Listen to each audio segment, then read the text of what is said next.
I'm Connie Whitman, your host, and you're listening to Enlightenment of Change on webtalkradio.net. So you know I always love to start my show with a little motivational quote, kind of gets us in the frame of mind for the topic of the day. And today's quote is by Paulo Cohelho, and I hope I said his name right. And he says, "Teaching is only demonstrating that it is possible. Learning is making it possible for yourself." Now, more than ever, education has become the gateway to success, especially compared to our parents years ago. It broadens not only our knowledge, but also how we think. Now, over the last several decades, the educational process has gone through its own metamorphosis and changing from how we teach to how we measure students' growth and learning. Now, with that said, we're not teaching our kids how to, and I'm seeing this with my kids as well, how to cope. Teenage suicide is at an all-time high.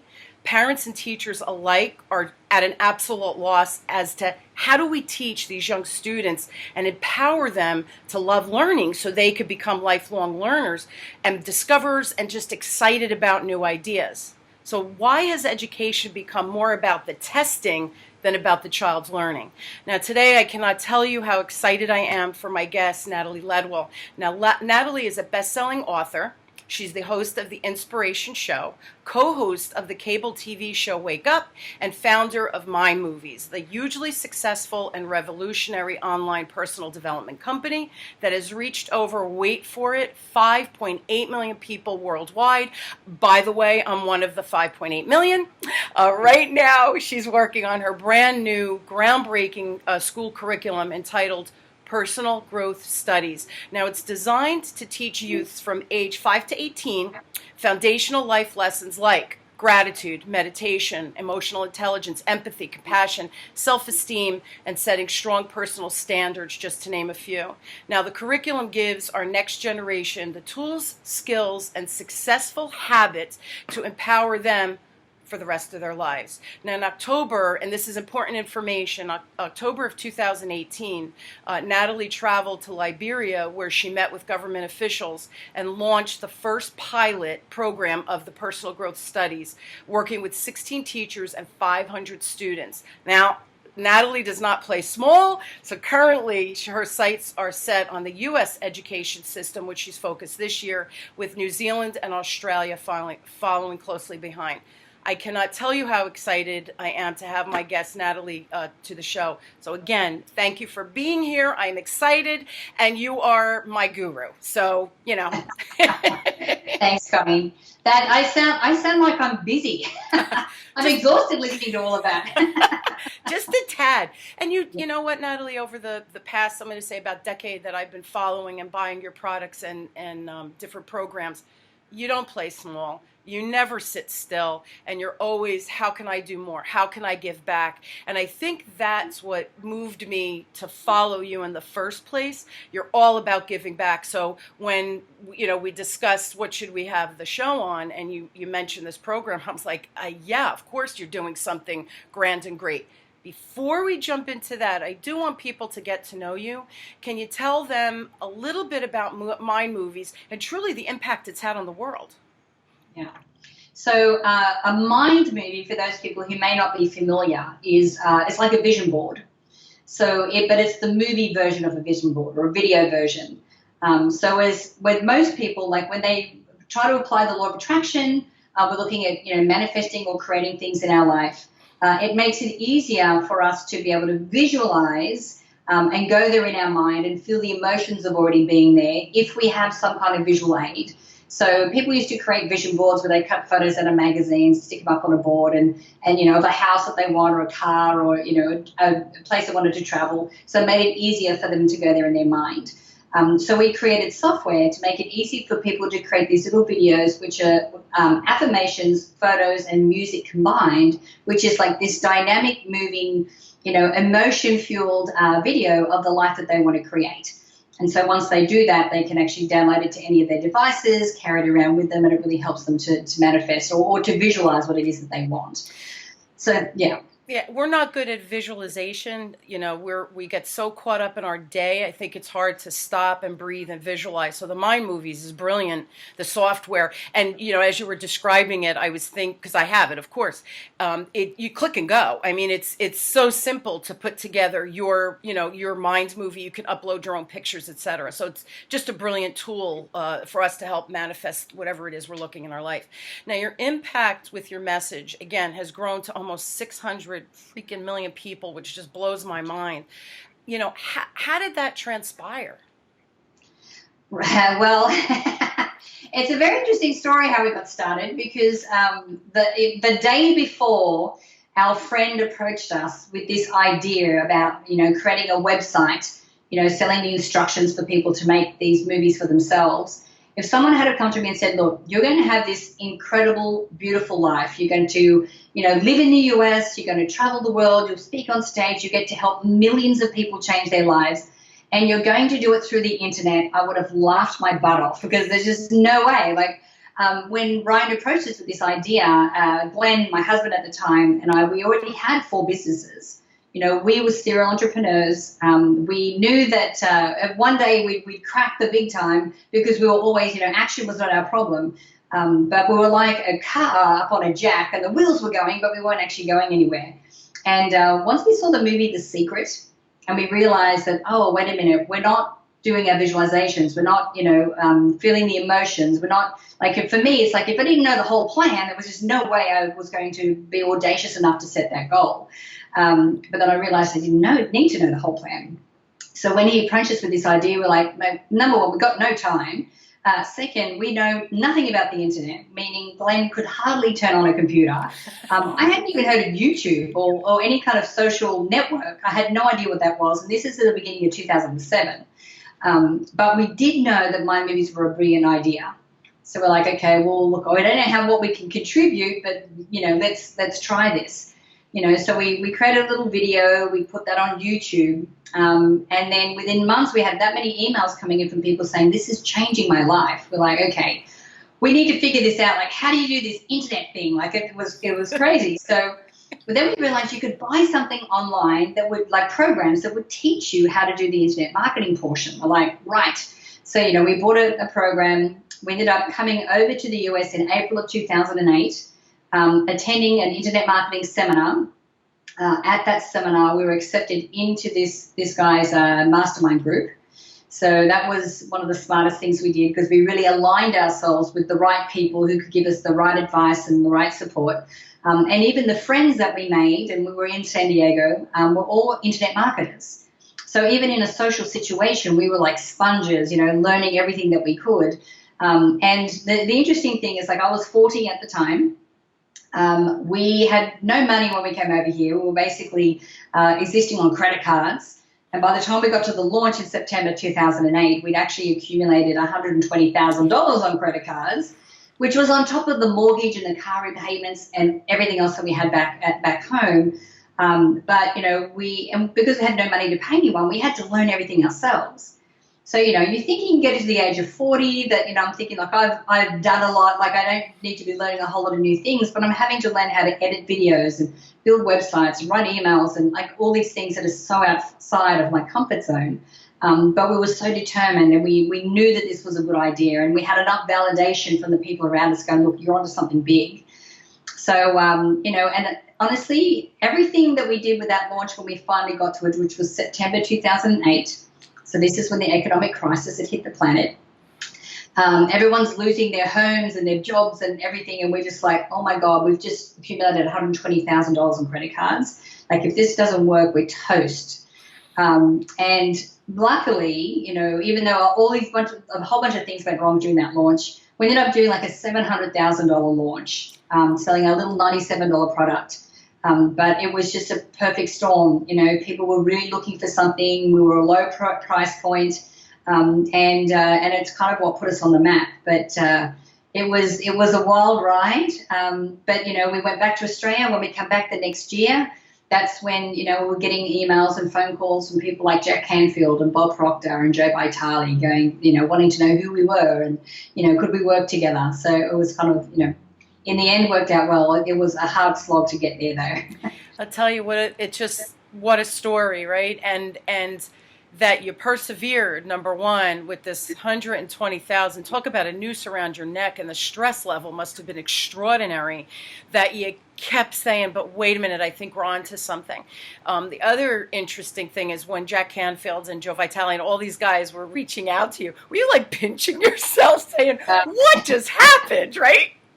Oh, yeah. I remember when I got the email from Jack Canfield, and Jack and I have become friends since then. We're a member of a couple of groups together, and we've traveled together. And I remember looking at the email and going, "Is that a scam? Is that like?" And I remember going to the guys going, "I think Jack Canfield just emailed me." I'm like, "How did he find my email? Like, how did this happen?"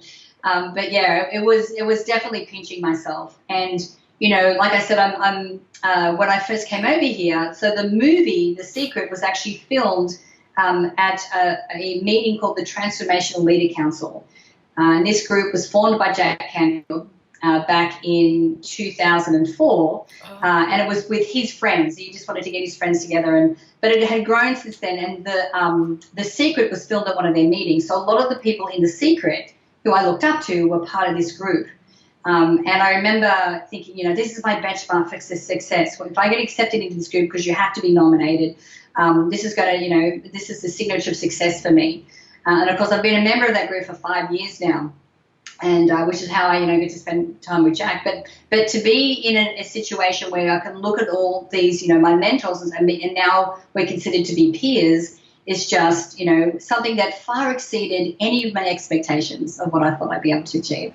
Yeah, and you wrote that amazing book. You give it away. It's an ebook, right? Beyond My Wildest Dreams, which of course I read.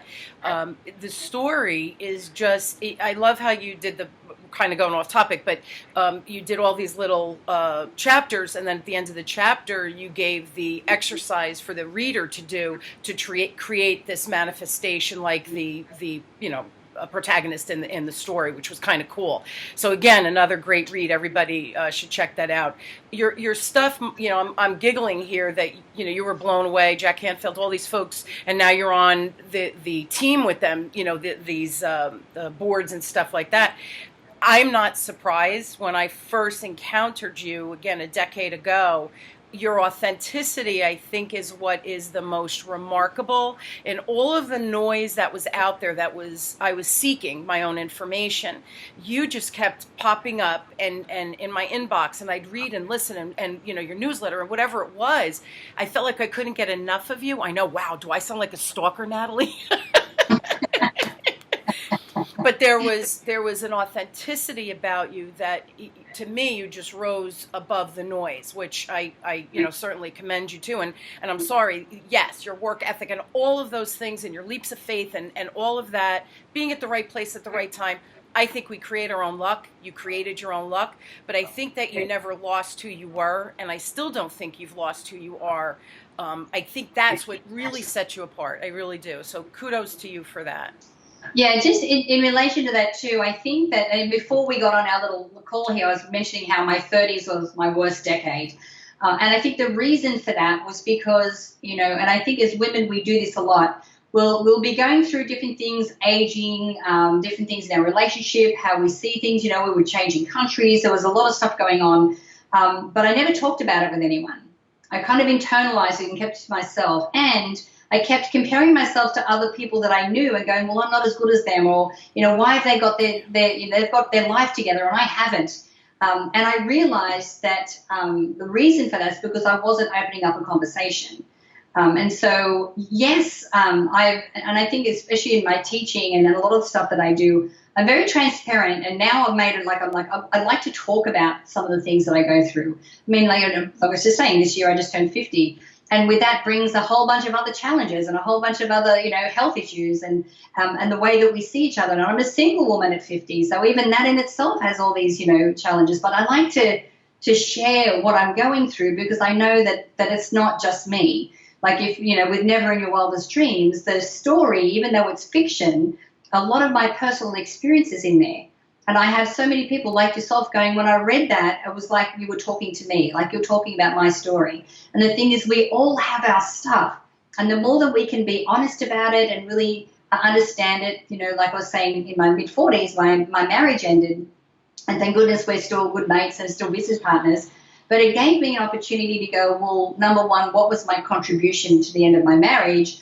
But I had to go through this whole cathartic thing of going, well, first of all, it's like, well, I don't know who I am without him, because it's been Glenn and Nat for so many years. But then I kind of switched it and go, well, who do I want to be? So then I had the opportunity to go in and go, well, who do I want to be and how do I want to show up and who is the real Natalie? And then being able to work through that. So a lot of the processes I went through, I like to teach because, you know, even while I was married, I didn't have the ability to go underneath and go, well, why am I saying this and why is this triggering me? And, you know, and all of that. All I was doing was all the things to numb out so I didn't have to face it. And of course, you know, our separation was really the thing that catapulted me into really getting into this really juicy, authentic, real, deep version of myself that, and which I think is why a lot of women can relate to my story, because I am them. You know, we are the same. It's true, and everybody. It's so funny. Some people will look at you and she goes, she got the perfect life. It's nonsense. We all have crap that we're dealing with every freaking day. You know, you're not immune. I'm not immune. I remember I was 39. I had two babies. I had a 1-year-old, a 3-year-old, mortgage. We needed my income, and I got laid off from my job. What do? I turn around and open a business. And that was 19 years ago. People are like, are you out of your mind? I go, I know what I need to do. I'm not sure how to do it, but I know what I need to do. We all have our story. Everybody's got crap that they've lived through. So I love that you're out there sharing it, because especially women, we think we wear an S under our shirt, that we should be super women and we should handle it all. It's ridiculous. We need to reach out. We need to have our peeps, right? We need to have our girlfriends to say, you know, are you going through this? I'm 50. My hormones are raging. You know, whatever it is that's going on, right? I'm losing my hair, or what's next, right? It's just we're all dealing with something. So now I have to ask you, and I think I know the answer, but I just would love to hear it from you, live and in person. Freeze this moment in time, you who you are at age 50, all of those things. Do you feel like you are truly living your life's purpose, and probably even more to do? I do. Even though my life's purpose right now is not what I thought it was going to be. It's actually far from what I thought it was going to be. I've created with a colleague of mine, you know, this social emotional learning curriculum that we talked about earlier. And honestly, from the outside looking in, I don't have children. I left school when I was 15. I'm not the usual suspect, or, you know, I always say, look, I've got no business doing this, although, you know, there are certain things, the skills that I bring to the table for this particular project. But it was one of those things where it came up. I created a children's version of the MindBaby software, and then I didn't know what to do with it. So I'm like, oh, God, how do I market this? Like, who do I market to kids? Like, I don't know how to do that. So then, you know, I sit in my visualization. I'm like, well, you know, and I'm asking, like, what do I do next? Through a very random set of events, I had a friend of mine connect me with the dean of a university in Medellin in Colombia. And we decided to do a project where we're donating a whole bunch of MindBabies accounts. But he asked me to create, you know, 12 lessons to go with the MindBabies so that the teachers could teach that in the classroom. You know, and to address bullying, and to, you know, also introduce the parents to the program as well. And of course I said yes and hung up the phone and freaked out, thinking, I don't know how to do that. I'm not qualified to do that. And I was able to create the 12 lessons with a friend of mine, and then I didn't do anything else with it.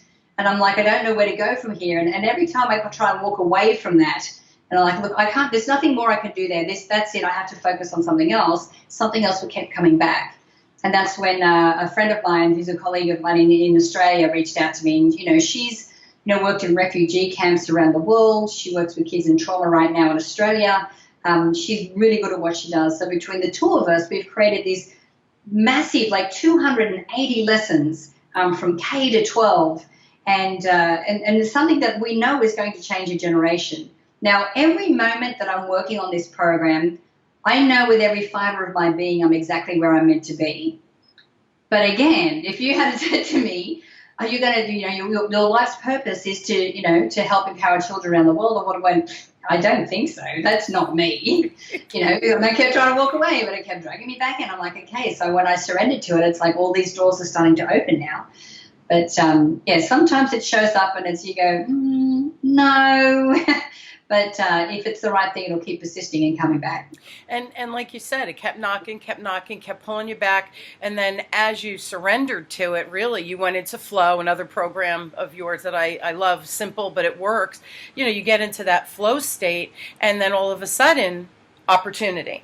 Oh, you should do it this way. Oh, and all of a sudden you're like, wow, this is like a little too easy. I didn't realize this, because you went into flow and you accepted your destiny. Really, I think there's an element of destiny in that. Do you think that mind movies helped you or prepared you for this in some way?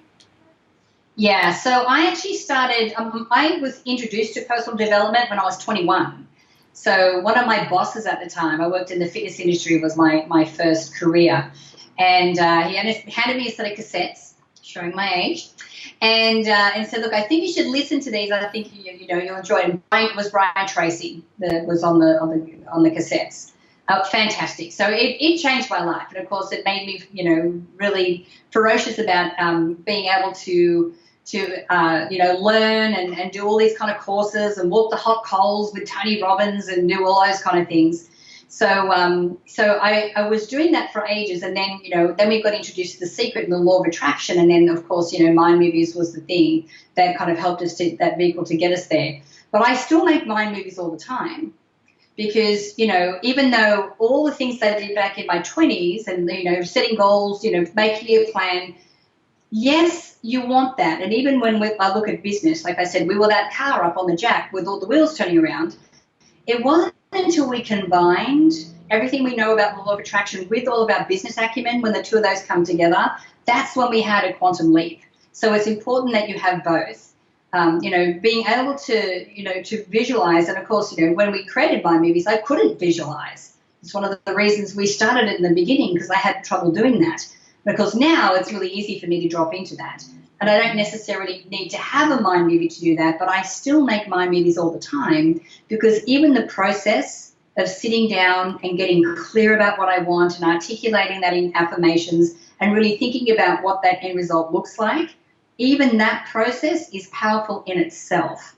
And so anytime I'm struggling, or, if I'm stuck on my project, I don't know what I'm doing, I'll sit down and watch my mind movie, because it'll get me into that higher elevated emotion, where it's from that place of flow, where in that higher frequency, it's easier for me to see solutions. It's easier for me to have the motivation to keep going. So, yeah, I use them all the time. And it's funny because, the shoemaker doesn't have shoes. And it's funny that you're saying, yeah, I'm going back and I am using the mind movies. It's almost like we have to keep going back to the basics to get to the next level. When baseball season comes, or my kids played hockey, so hockey season, you have to go back to basics. These superstars aren't, go have a pina colada and we'll let you know when the newbies are you're in there, fielding balls or whatever it is. So it's the same thing that you're professing. We can't move away from what works, and you haven't. And I think that's amazing. Later, Natalie, I will give, your mind movies, and you give free mind movies away so people can actually see what they are, test them with the ones that are pre-made, and then they can buy and create their own, which is where the real, I think, impact happens, when you start creating your own. But yeah, we'll give that information later. So back to the personal growth studies. Do you think that the impact is going to be explosive? I do. I mean, there is, especially here in the US, there's other social emotional learning programs. But what we've created is something that's an integrated approach. So, you can look at some of the schools are, taking on meditation courses, or they're doing an anti-bullying program, or they're doing a suicide prevention program, or they're doing some kind of social motion, or they're doing mindfulness. Well, what we've created is all of that together. And rather than create a program that's dealing with the outfall, what we're doing is getting in front of that and giving children the ability to build their self-esteem, to, celebrate what makes them unique and different, to adopt these habits which is, we're getting back to, you're saying I'm still making my movies. Well, yeah, but I'm still doing my gratefuls every day, and I'm still, exercising, and I still have that foundation, because when they become a habit that you don't have to think about, that's when you maintain that higher frequency. So what we want is for children to get into the habit of doing these things young, so it's something that they don't even think about. It's something that they automatically default into doing, or into thinking, like stepping into that, with their self-esteem, or, redefining the way they see beauty, or, really getting them to understand or to acknowledge, like, well, when I pay someone a compliment, if I do a random act of kindness to someone, that makes me feel this way. So why wouldn't I want to do that over making someone feel bad or feeling bad myself by being mean or bullying, or, setting personal standards on how they show up online. So yes, it's going to be explosive, because and like, we're part of the wave. We're not the only one out there, but we are part of the wave. And because right now in the US, we're in crisis. Like, the suicide rate is just unacceptable. And kids are finding it really difficult to cope. And what we have to remember is that the world that they are growing up in is vastly different to the world that we did. With social media, with the video games. And the thing is, they're using video games to kind of numb out a little bit, because they are stressed. They understand that there's global warming, there's so much plastic in the ocean, there's all these things that they feel are insurmountable, and they don't know how to deal with the stress other than numbing out through video games, or, whatever the other things that they do. But these are all compounding the problem. Even the way that they're showing up online. And before we were talking about how, we're comparing ourselves to others, and, like I was saying, in my 30s, sure. But what we're doing is comparing ourselves to the facade. What we see is, people put up this really great front, like I used to do, about how awesome my life is, but underneath I'm kind of, flailing. Well, this is what kids are doing as well. So there's so many different prongs to what's happening and why this is going on. That's why I'm really excited about, with a program like ours, being able to get them to understand, acknowledge how to self-regulate their emotions, and all of these kind of things that are going to help them deal with life, because life as they know it is not what life as we know it. So they do require a different set of skills. It's true. And it was funny, my kids, my son just graduated, but they were in college at the time at the last election. And because of the way election went, again, not to get political, but it was in the news. I want to say it was Berkeley, and I could be wrong. So if I am, I do apologize. The kids were so upset that the way the vote went, they canceled classes or midterms, whatever was going on. They canceled school. They brought in dogs for the kids to... So now I'm hearing this. Meanwhile, Natalie, not for nothing, college tuition is exorbitant. I'm paying too. I call both my kids. Do you have class today? Like a crazy person. They're like, what are you talking about? So I explained what I had heard, and they were like, no, we have class. I said, well, it's a good thing, because if not, everybody would know who Connie Whitman is at Delaware and Westchester, where my kids... This is coping skills? What are we teaching our kids if you're saying, it's okay, you're upset, we're going to cancel class? Were you able to be upset one day and call your boss and say, I'm not feeling up to it. The election didn't go my way. I'm going to bail and not show up for work. This is bad stuff. And you're right, with the social media, the comparaphobia, people are posting the best times of their life, which is maybe 1% of the time. We're not seeing, again, the crap that people are dealing with. This is, Natalie, this is such a big, huge topic. It's in the right hands with you, and I know your partner that's spearheading this with you. She's a therapist, and she deals with like emotional tragedy, doesn't she? If I read her bio. So she's like expressive therapist. She's got 2 master's degrees. She's worked in refugee camps around the world for years, with specifically in child protection. And in Australia at the moment, she works with kids that have really suffered terrible trauma. And she's trying to get them ready to go into foster care. Like, they've come from such terrible backgrounds. So she understands, not only how trauma affects children, but we talk about brain science as well. But she knows all the cutting edge, latest techniques that we can use to help children be able to take everything back in their own hands, because they do. And it's not just that; it's also the souls that are coming through right now, you know, they're coming through with their children that of today, they are more sensitive. They are more concerned about the world rather than their own little backyard. And so it does require, you know, a different way to be able to approach that. So it's, yeah, I mean, in our day, are you kidding me? We never thought about the consequences of our actions. We never thought about what was happening around the world. If we fell over, we just, you know, mum would lick your knee, stick a Band-Aid on it and send you back outside again. So, but, you know, those days are gone. You know, Well, so it's, yeah, and the internet, like you were saying, the internet, you got to nab this internet. What is this internet thing? These kids are so connected. It's almost like, Natalie, you know, remember the Wild Wild West? You'd have, you know, they had the sidearms, right? These kids, it's their phones have become an appendage that they're literally, there's an addiction, we know that, but they're constantly Googling, they're constantly seeing the Twitter feeds that are out there. It's remarkable. This is an interesting, I don't know if you follow Tony V, I think is his, he's from Jersey actually, but he is a bazillionaire. He's a venture capitalist, and he's funny because he does these YouTube videos that he posts and the vlogs, whatever you call them, and he curses. So of course the kids are intrigued by this adult man who uses the F-bomb and everything, but the content of what he's trying to get through to the kids, they're hearing. So one day my son said to me, blah, blah, blah, and I had just listened to Tony V's podcast, and I said, yeah, Gary V. Gary V, that's it, Gary V. And thank you. So I said to him, did you just listen to Gary V's podcast? And Natalie was the star, goes, you know Gary V. I was like, yeah, he's, you know, he's a business guy. I like to follow him. I think he gives good insight about things he's doing. My son was blown away, and I was blown away thinking, wow, these kids are hearing things that you and I never would have been even connected to, you know, when we were their age. So the internet has exposed them. Yeah, and the thing is, it's good he's listening to someone like Gary Vee, because Gary Vee does have amazing information. What's challenging is when their role models are people who are famous for the you know, for the sake of being famous, yeah, who really have, you know, no contribution to society whatsoever. Or, you know, all these, you know, what are they called? Instagram models and you know, and the life that they're portraying, which is not really the life that they're living. Of course not. And these, unrealistic expectations of how they're showing themselves online, which are not real.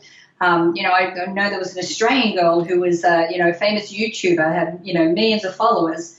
You know, basically stopped a show and just got really real and go, look, I was addicted to cigarettes and cocaine because that's what I would have to do to look like that. You know, it's not a life to live. And she said, and I'm trying to, you know, I'm basing my value and my validation of who I am on how many people liked a video and how many, you know, followers I had. You know, which is an unreal way to be able to really measure your self-worth, because all of that stuff can be manipulated, all of it, even what we see online.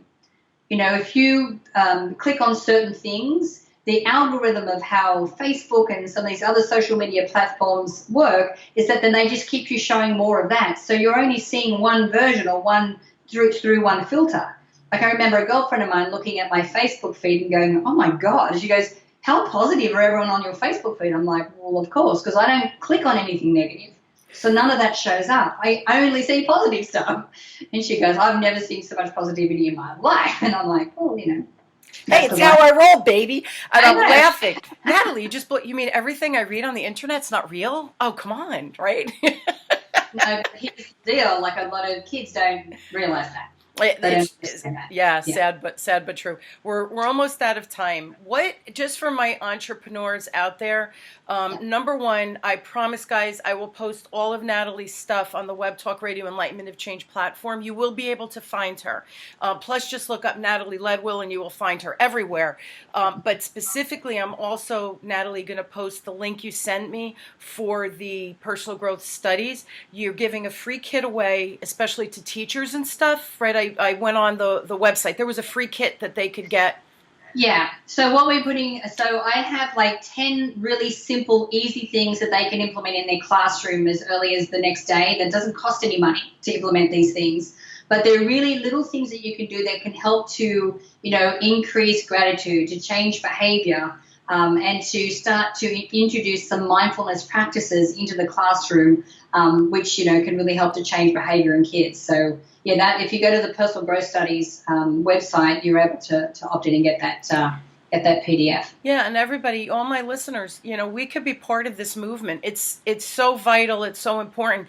These kids are the leaders of our future, and not only just in the United States, around the world. We have to change, do some kind of pattern interrupt to get rid of the nastiness, but to get rid of the insanity of what's happening. So check it out, teachers. That you can absolutely impact in the classroom, and none of the stuff that Natalie is teaching or part of this program. Again, you have a psychologist or psychiatrist or whatever her title is, your partner. She's dealing with real trauma. So everything that's created is real good stuff that you could bring into the classroom. And for the rest of you, I highly recommend still going into the website, because if you're not teaching your kids gratitude and mindfulness and meditation and the importance of it, we're missing the boat as parents. It's our job to make sure that our kids can flourish today, but flourish tomorrow. And we're not around anymore. They have to be able to execute and raise the next generation and the next generation, etc. So, Natalie, I have to tell you, I'm excited with what you're creating. As a parent, it is so vitally needed. And I was beyond excited when Courtney had emailed me that this was the project that you were working on. To me, it was a no-brainer. So we need to get the word out, and I'm happy to be part of that movement, again, with my little podcast. But you never know who's going to listen that can, because maybe somebody will hear this and, bring you to the next level in the United States from an academic standpoint. So thank you so much for being on and for sharing your passion. I love your passion, but for something that you thought, me, education, what?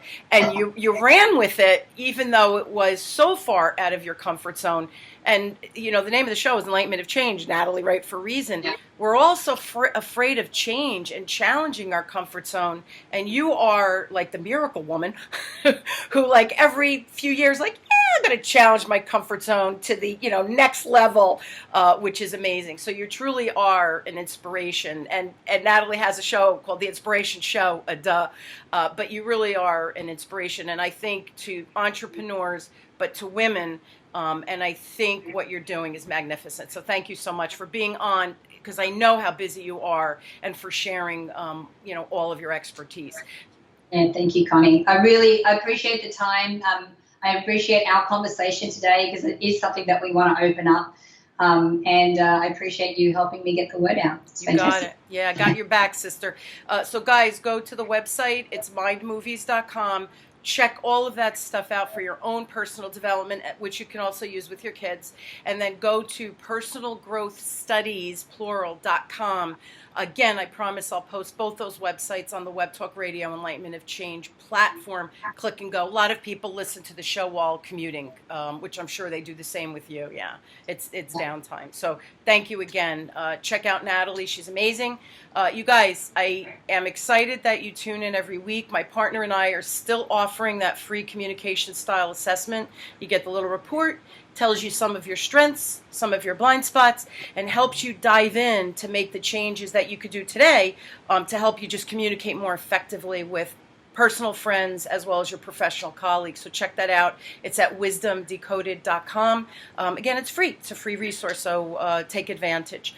Again, thank you to my wonderful guest, Natalie. It's truly, truly been an honor, and I hope I wasn't too struck and not too much of a dork.